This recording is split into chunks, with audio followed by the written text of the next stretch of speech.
की तिथली सॉइल कशी हवी किंवा पाण्याची म्हणजे इरिगेशन फॅसिलिटी कशी हवी.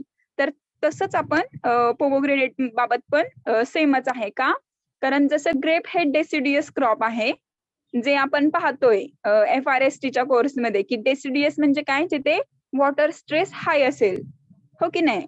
वॉटर स्ट्रेस हाय असल्यामुळे त्याचे पानं काय होतात, गळून पडतात, पानगळ होते, त्याला म्हणतात deciduous crop. And as like that pomegranate is a subtropical arid deciduous crop. Okay. So त्याचं ओरिजिन कुठून झालं आहे, इराणमधून. इराण कुठे आहे, इराण कुठे, इंडियाच्या लॅटरल म्हणजे पॅरलच आहे इंडियाला, लॅटरल डिग्रीवरती, लॅटिट्यूड वरती पॅरलल आहे. Okay. So pomegranate is a favorite table fruit of tropical and subtropical countries. The aril around the seeds form the edible part, which contains cool, refreshing juice. Besides it, its use as a edible fruit, pomegranate also possess a number of medicinal properties. जेव्हा मी लहान होते किंवा तुम्ही पण लहान असाल तेव्हा तुम्हाला डाळिंब हे फळ मेजॉरिटी ऑफ द टाइम खायला देतात का, कारण त्याच्यामध्ये असणारे मेडिसिनल गुण किंवा औषधी गुण जे आहेत त्याच्यासाठी आजारी माणसांना डाळिंब खायला देतात. Okay. So the juice is useful in the cure of leprosy. Leprosy म्हणजे काय, ठीक आहे, तुम्हाला माहित असेल तर कावीळ असते त्याला म्हणतात leprosy. So rind of the fruit is useful in curing dysentery and diarrhea. The coloring matter present in the fruit rind is also used in the synthesis of dyeing material for cloths.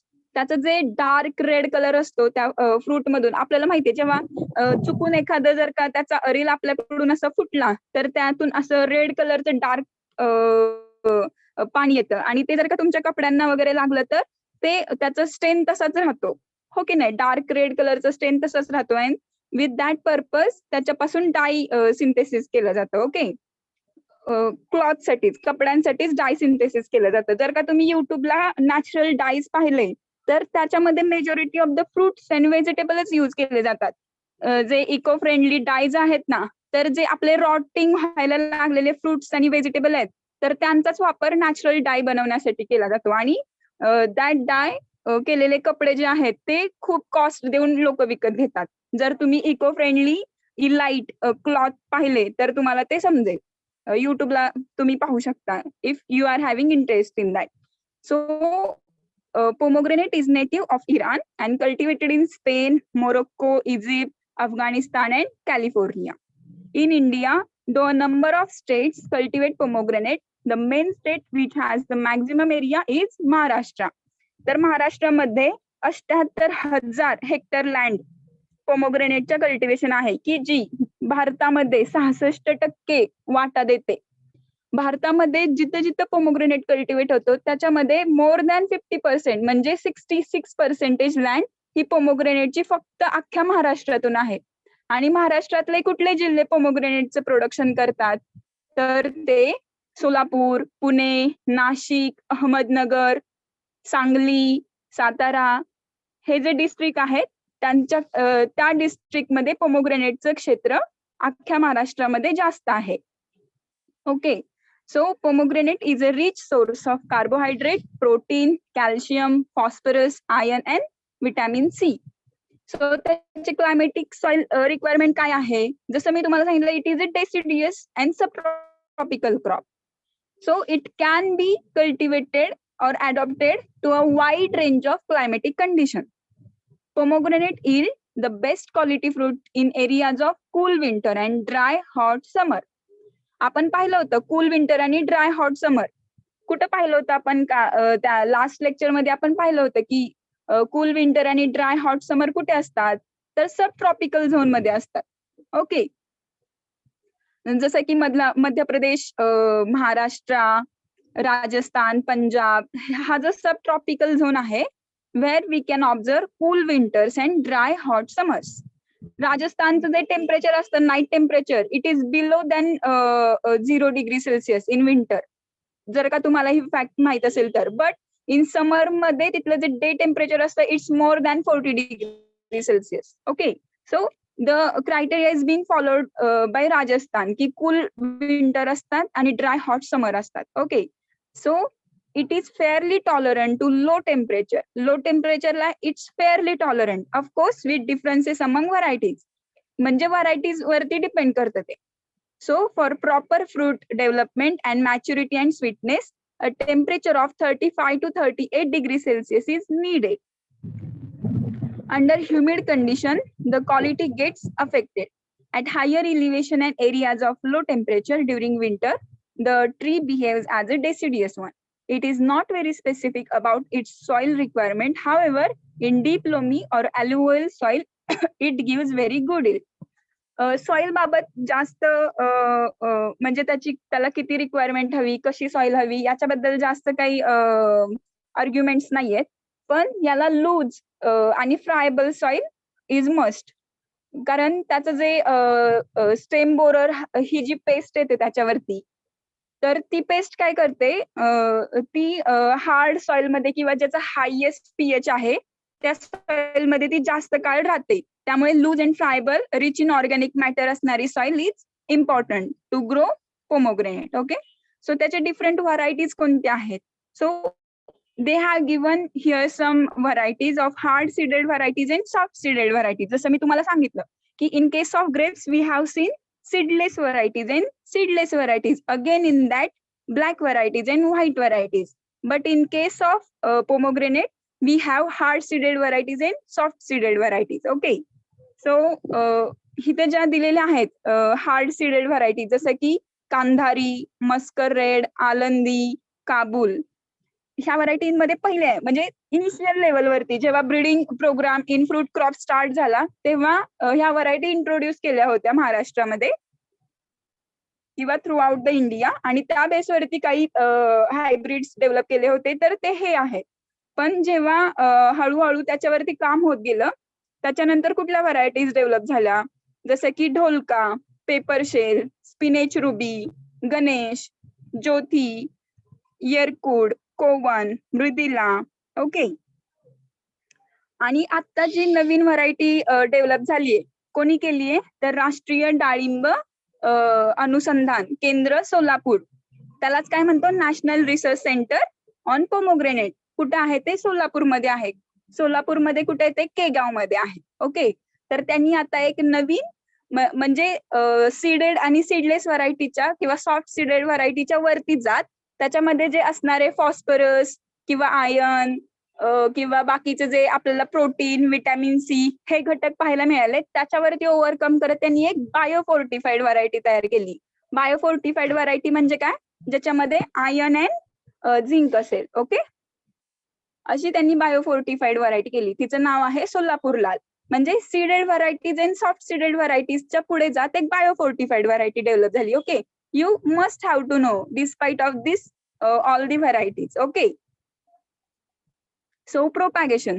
तर आपण जे प्रोपागेशनचं practical पाहिलं होतं त्याच्यामध्ये you may have come across with this fact. So propagation कसं होतं तर routing of cuttings, जे कटिंग आहेत जसं की आपलं हार्डवुड कटिंग्स कशामध्ये होते? ग्रेप्स मध्ये होते. तसंच पोमोग्रेनेट मध्ये सॉफ्टवुड कटिंग्स असतात. सो किंवा सेमी हार्डवुड कटिंग्स असतात, बट हार्डवुड कटिंग नसतात. Of 1 year old, softwood cuttings of 1 year old are used for rooting. The rooting is improved by rooting hormone कोणतं आहे तर IBA, जे ऑक्झिन आहे. म्हणजे तुम्ही कुठेही जेव्हा तुम्ही कटिंग यूज करता तेव्हा तुम्हाला ते जे कटिंग्स आहे ते पहिल्यांदा तुम्हाला 5000 ppm असणाऱ्या IBAच्या सोल्युशन मध्ये 1 ते 2 मिनिटासाठी तरी ठेवावे लागतात. Okay, so it can also be propagated, म्हणजे त्याचं रुटिंग चांगलं होईल. म्हणजे तो रुटिंग मीडिया आहे. जर का तुम्ही तसंच डायरेक्ट कटिंग लावलं तर it will be not much successful, but if you are dipping it before planting the cutting in IBA solution then it will be 100% successful in germination. Okay, so दुसरी कुठली method आहे तर air layering किंवा गुटी कलम पण त्याच्यामध्ये केलं जातं. So transplanting of rooted cutting is done during monsoon season. Pits of 60 centimeter cube चे pits करणं गरजेचं आहे. Now NRC is recommending to go for the 2 cubic मीटरचे पीट्स करा असं NRC सजेस्ट करते. ओके, सो ओके, तर 60 सेंटीमीटरचे आपल्याला पीट्स डग करायचे आहेत at spacing of 4 to 5 metre, म्हणजे 4x4 किंवा 5x5 मीटरच्या स्पेसिंग वरती. After 5 years, alternate plant within the row can be removed as to maintain 4:4 meter or 5:4 meter. Before planting, each pit should be filled with 20 kg of FIM and topsoil. Inoculation of 50 gram of Phosphobacterium and 150 gram of WAM. WAM काय आहे तर ती एक फंगाय आहे की जी काय करते, predate करते कशावरती, जे अनइसेन्शियल मायक्रो ऑर्गॅनिझम्स आहेत त्याच्यावरती ती प्रिडेट करते. त्याच्यासाठी वॅमचा अप्लाय करतात. आणि फॉस्फोबॅक्टेरियम कशासाठी यूज करतात, तर जे फॉस्फरस केमिकल आहे, फर्टिलायझर आहे, ते इमोबाईल असतं. आणि जर का ते 100% प्लांटला इफिशियंट करून द्यायचं असेल, यूज करून द्यायचं असेल प्लांटला, तर we have to use some bacterias which are efficient in solubilising the phosphorus in the soil. जे सॉइल मध्ये फॉस्फरस असतं त्याला सोल्युबलाइज करणारे जे बॅक्टेरिया असतात, ओके, तर त्यांच्यासाठी आपल्याला फॉस्फोबॅक्टेरियम यूज करावे लागतात along with the FYM and other NPK. So NPK कसं व्हॅरी होतं, तर it is varying around different stages. Different स्टेजेसला we need to apply different किंवा varied doses of NPK. So at first year we have to apply 250 gram of nitrogen per plant. Along with that 125 gram of phosphorus and 125 gram of potassium. And subsequently we have to increase the dose in further years also. Okay. And besides of this, every year आपल्याला 20 kg FIM per tree apply करायचं आहे. The manures आणि fertilizer जे आपण mix करतो आणि apply करतो ते कसे करायचे आपल्याला अप्लाय, तर एक बेसिन सारखी रिंग करायची आणि त्याच्यामध्ये त्याचं ड्रेंचिंग करायचं किंवा बँड ऍप्लिकेशन करायचं. Okay, so in that way we can go for the NPK application. Irrigation काय आहे, तर drip irrigation most probably follow केले जातात. ड्रिप इरिगेशनची प्रॅक्टिस. व्हाय? बिकॉज ते अरिड क्रॉप आहे, so it can sustain water stress too. So drip irrigation to maintain optimum moisture stress, it will be helpful.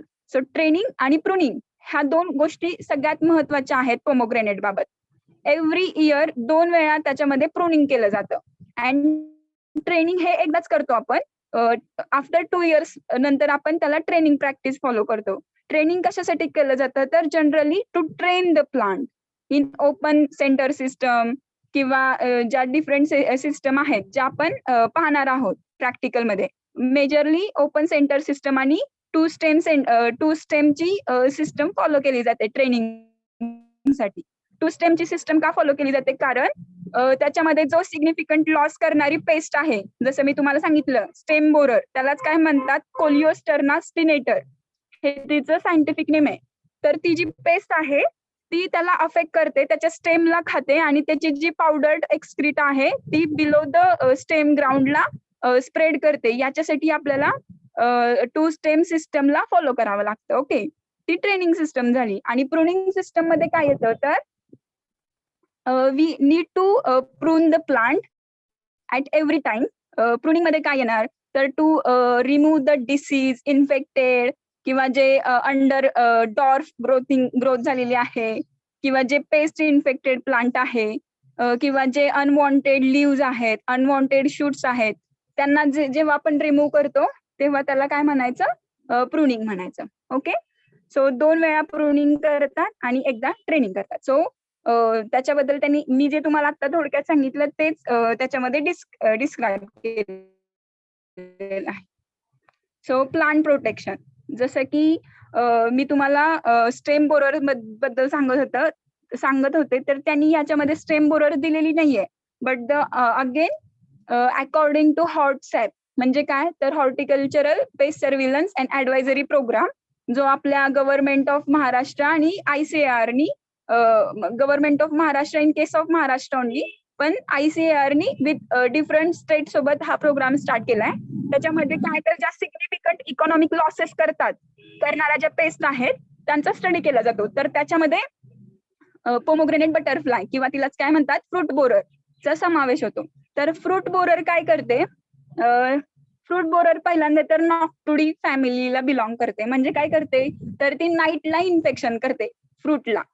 आणि ती काय करते फ्रूटच्या जे पॅनिकल असतं त्याचं, तर त्या कॅलिक्स किंवा पॅनिकलच्या साईडला त्याचा जो देठ असतो तिथं ती अंडेलेक्स करते. कोण करतं अंडेलेक्स, तर त्याची अडल्ट मॉथ जो असतो फ्रूट बोररचा, जर का तुम्ही मॉथ पाहिला असेल तर त्याचा जो अडल्ट मॉथ असतो तो तिथं एग लेईंग करतो. ओके, सो एग लेईंग केल्यानंतर काय होतं, ते जे एग्ज आहेत त्यातून लार्वा तयार होते. ती लार्वा काय करते, इन्सर्शन करते in that fruit and again ती काय करते, तिचं प्युपेशन होतं. प्युपेशन म्हणजे काय, हार्डकोट कव्हरिंग ती तयार करते फ्रूटमध्ये. म्हणजे जिथं अरेल्स तयार होणार असतात ती तिथं फीड करून तिचं प्युपेशन करते. सो इन दॅट वे ती काय करते तर प्लांटचे जे फ्रूट आहेत त्यांना इन्फेक्ट करते. म्हणजे आतमधलं सगळ्या फ्रूट मध्ये बाहेरून तुम्हाला जास्त काही दिसणार नाही, पण आतमध्ये ते तुम्ही पाहिलं असेल की प्युपेशन केलेलं हे असेल फ्रूट बोररची प्युपा असतील त्याच्यामध्ये. तर ह्याला कसं कंट्रोल करायचं, तर अर्ली स्टेजमध्ये जर का आपल्याला लार्वा त्याचा जो मॉथ दिसला फ्रूट बोररचा, तर त्या मॉथला काय करायचं की जो जनरली नॉक्टुडी फॅमिलीमध्ये असल्यामुळे तो नाईटला येतो इन्फेस्टेशन करायला. तर जर का आपल्याला नाईटमध्ये जर का असं काही आढळून येत असतील मॉथ, तर त्याला पहिल्यांदा कलेक्ट करायचं इन्सेक्ट नेटनी आणि केरोसिन मध्ये घालून मारून टाकायचं. अगेन जर का आपण असं करू शकत नसेल तर आपण आपल्याला एग लेईंग दिसत असेल त्या देठावरती, फ्रूटच्या देठावरती किंवा कळ्यांवरती जर का असं एग लेईंग दिसत असेल आपल्याला, तर आपण काय करायचं, NSKE स्प्रे घ्यायचा. NSKE स्प्रे घेतल्यानंतर जे ट्रायकोग्रामा चिलोनीज चे हे मिळतात, स्ट्रिप्स मिळतात, तर त्या तुम्हाला प्लांट वरती उलट्या चिकटवायच्या असतात, जेणेकरून त्यातून जे मी तुम्हाला प्रिडेटर सांगितलं तसं हे पॅरासाइट असतात ट्रायकोग्रामा चिलोनीज, की जे काय करतं, जे एग आहेत त्यांना खातं, एग वरती ते जगतात, म्हणून त्यांना काय म्हणतात, एग पॅरासाइट ट्रायकोग्रामा चिलोनीजला.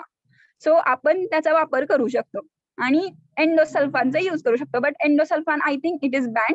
सो एंडोसल्फानच्या ऐवजी इमामेक्टिन बेन्झोएट हे नवीन केमिकल म्हणजे नवीन केमिकल उपलब्ध झालंय ओव्हर दिस ओल्ड केमिकल्स.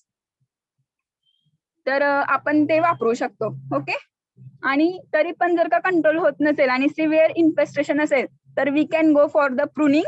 फ्रूट प्रुनिंग करायचं, ट्री प्रुनिंग करायचं, एकदम हेवी प्रुनिंग करायचं आणि त्याच्यावरती बोर्डॅक्स पेस्ट, क्लोरोपायरिफॉस आणि COCचं ड्रेंचिंग करून टाकायचं. पेस्टनी सील करायचं किंवा ड्रेंचिंग करायचं. Okay, so that was about paste. So ह्याच्यामध्ये इम्पॉर्टंट डिसीज कोणता आहे तर ब्लॅक स्पॉट. ब्लॅक स्पॉट किंवा ऍक्च्युली याच्यामध्ये बॅक्टेरियल लिप स्पॉट हा इम्पॉर्टंट डिसीज आहे. बॅक्टेरियल लिप स्पॉटला काय म्हणतात तर झॅन्थोमोनास कॉम्पेस्ट्रिस किंवा ऍक्झोनोपोडिस हा बॅक्टेरियामुळे डिसीज होतो आणि ज्याचा प्रायमरी सोर्स ऑफ इन्फेक्शन आहे इन्फेक्टेड इनॉक्युलम किंवा इन्फेक्टेड प्लांट बर्ड्स. जे प्लांटिंग मटेरियल इन्फेक्टेड असेल तर ते इन्फेक्शन जास्त करतं. ओके, तर बॅक्टेरियल स्पॉटचा दुसरा सोर्स ऑफ इन्फेक्शन काय आहे तर रेनी वॉटर. जर का तुमच्या आजूबाजूच्या बागेमध्ये बॅक्टेरियल ब्लाइट असेल तर तुम्हाला त्याचं इन्फेक्शन जास्त होणार आहे. ओके, तर ह्याला कसं कंट्रोल करायचं तर पहिल्यांदा बॅक्टेरियल ब्लाइट किंवा कोणताही डिसीज असेल तर त्याच्यासाठी collection and destruction and sanitisation of field हे 2 कंट्रोल मेजर इम्पॉर्टंट आहेत. And along with that other chemical spray जसे की कार्बन बेन्झिम आहे किंवा ड्रेंचिंग ऑफ COC आहे, हे you can take it as a major.